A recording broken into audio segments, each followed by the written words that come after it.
12 gauge or 20 gauge, 2 3/4 or 3 inch, breathable or neoprene. It's this or that duck hunting, this time on Surviving Duck Season. All right, today we're doing something completely different. We get so many questions on videos, on social media. People come up to me when they see me at Walmart or Bass Pro and ask me, should I buy this or that? Which is better, this or that? There really is no right or wrong answer for most of these questions.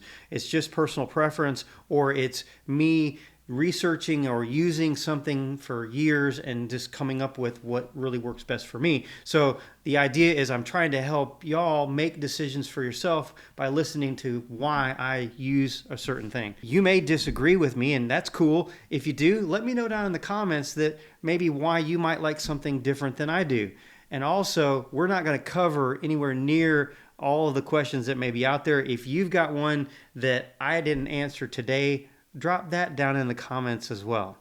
Now, to help me out on today's video is my cameraman and editor, Paul. He's new to the team. He just started with me a couple of months ago and is going to be helping me get lots more content on surviving duck season. So he's going to be asking me the questions and prompting me, and so we're going to go back and forth. So Paul, tell me what's first on the list. All right, Joel, up first is shotguns, 12 or 20 gauge. Well, if it's between 12 and 20, I'm going to pick 20. I'm a big fan of sub gauges. For a lot of years, like everybody, I shot a 12 gauge, but I started shooting a 20 gauge a lot more often in the last probably half a dozen years. But in the last year, I've actually moved even smaller to a 28 gauge, and I love a 28 gauge. So if I could say which I would rather even have aside from a 12 and a 20, it'd be at the 28. And I've got a video I'm working on to give a lot more detail about that and why it's better to me. So we'll be talking about that in the future. 26-inch barrel or 28-inch barrel? That's a very big question that I get a lot. In fact, I had that question myself, trying to find out, is there a reason why you would want to shoot one versus the other? And everything I've come up with is that it doesn't matter as far as ballistically, which one makes your pattern shoot better. There's really no difference. I mean, even if you're going to shoot, a 30-inch barrel or a 24-inch barrel, it's strictly a preference thing, and it's a sight picture thing. So when you are shooting your gun, what you're seeing as you line up, when you get your gun up to your shoulder and looking down the barrel, it's totally what you see and what feels like when you swing the gun. And so if you are used to shooting a certain length of barrel, then my suggestion to you is that's the barrel you need to buy on your next gun. So if you normally shoot a 28, then shoot 28. If you're in a situation where you are in close cover, where you're like in the woods and you've got a lot of branches and stuff, you might prefer to shoot a shorter barrel. For me, I like to shoot a 28 in the woods or anywhere else I hunt, and so that's the one that works best for me. When I try to shoot a 26-inch, I have difficulty hitting for a while because I'm so used to shooting a 28. Bismuth or TSS? Bismuth. Really, I don't have a need for TSS. Everything that I'm shooting is inside 60 yards, and so my Boss Bismuth takes care of all the birds I shoot at. Now, if I was, shooting sea ducks at 85 yards, maybe I'd shoot TSS, but I don't do that. 2 3/4 shells or 3-inch? 2 3/4 shells all day, every day, all gauges, period. 2 3/4 shells just pattern better. You have more even, your pattern density looks better. Yes, a 3-inch shell or 3.5-inch shell has more pellets in it, but it's still not as effective as a 2 3/4. And it's a long explanation. I've got videos about it, but just the bottom line, you don't need the extra pellets, the extra kick, all of the above. You can do just fine with 2 3/4. In fact, many times better with 2 3/4. Factory choke tubes or aftermarket choke tubes? Aftermarket choke tubes. We did extensive research, shot over 10,000 rounds through 40 some odd choke tubes, both factory and aftermarket. And we discovered tons of things. I got a whole shotgun series about it. But to cut to the chase, factory choke tubes are extremely inconsistent. They're often mislabeled. Not that all aftermarket choke tubes are even better, but there are several brands that are good. My choice is Muller choke tubes, but there are some other ones that are pretty good. Make sure you check out that video and you'll learn a lot more about it on the shotgun series here on Surviving Duck Season. All right, we're going to move to duck calls. Okay. Would you prefer acrylic calls or polycarbonate calls? Acrylic. Polycarbonate is a little bit less expensive call. Not that they're necessarily bad, but acrylic calls seem to have a crisper sound. That's why I like to blow. Single reed versus double reed. Single reed for me. Double reeds tend to be a little bit easier to blow, but a single reed has a lot more dynamic range and you can manipulate your call much more with a single reed call. Standard versus cut down call. Cut down. Why? You know, again, it's a personal preference. I really like a cut down call. You can certainly get much louder with a call, with a cut down. You can, I'm a very aggressive caller, and that works for where I hunt because we have high concentrations of birds. When you're in the wintering grounds, when you're in areas where there's lots and lots of ducks, you can benefit by calling more aggressively because you have a lot more opportunity because there's a lot more birds in the area. Whereas in areas where you have less birds, you might want to call less, call softer, call sweeter, what I call a sweeter sounding call. And so you don't really get that in a cut down, but that's my style of call that works really well for me in Arkansas. All right, switching pace a little bit, we're going to move on to waders. Okay. Do you prefer breathable versus neoprene? Breathable, absolutely. It's like wearing pants versus wearing something that's, heavier. A wetsuit. Yeah, wetsuit, exactly. Yeah. Insulated or uninsulated? Uninsulated. And I know a lot of people go, what? The boot part, insulated. I wear high and dry waders. Most everybody knows that. I really love their waders. But the uninsulated part of the uppers, which is from the knees up, you would think that you would freeze to death.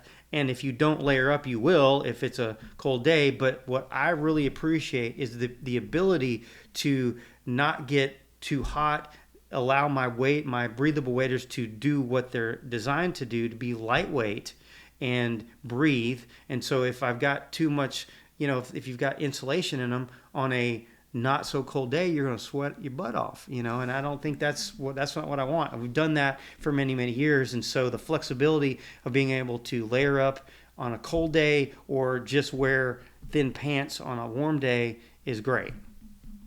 Standard chest waders or zipper waders? Zipper waders, totally.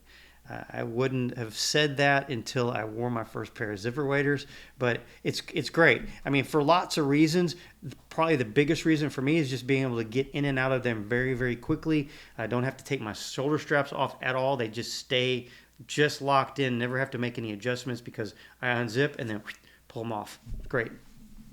Now, would you rather hunt in a timber or field?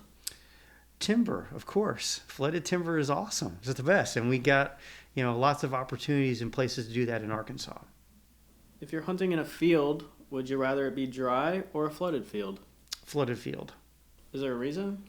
Well, again, this is my perspective. Here in Arkansas, we don't really have that many opportunities for ducks to use dry fields like they do up north. I think ducks probably prefer to be swimming around and be able to feed where there's some amount of water, if not swimming water, at least walking around in the water. It's what we recognize, even if the water is this deep compared to dry fields. But up north, there's a lot less flooded areas where they can feed.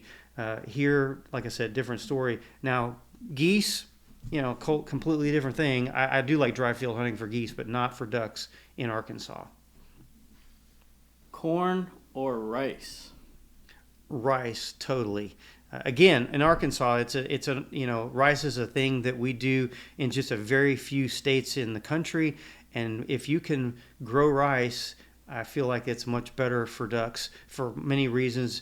Number one, I think they prefer it if they had given the choice, but then also it decomposes much slower rate than corn does, and so therefore it's going to be around a little bit longer if you're dealing with a rice field that was harvested in September and maybe making it all the way through the season, versus corn will be spoiled, rotted, decomposed, or whatever by December.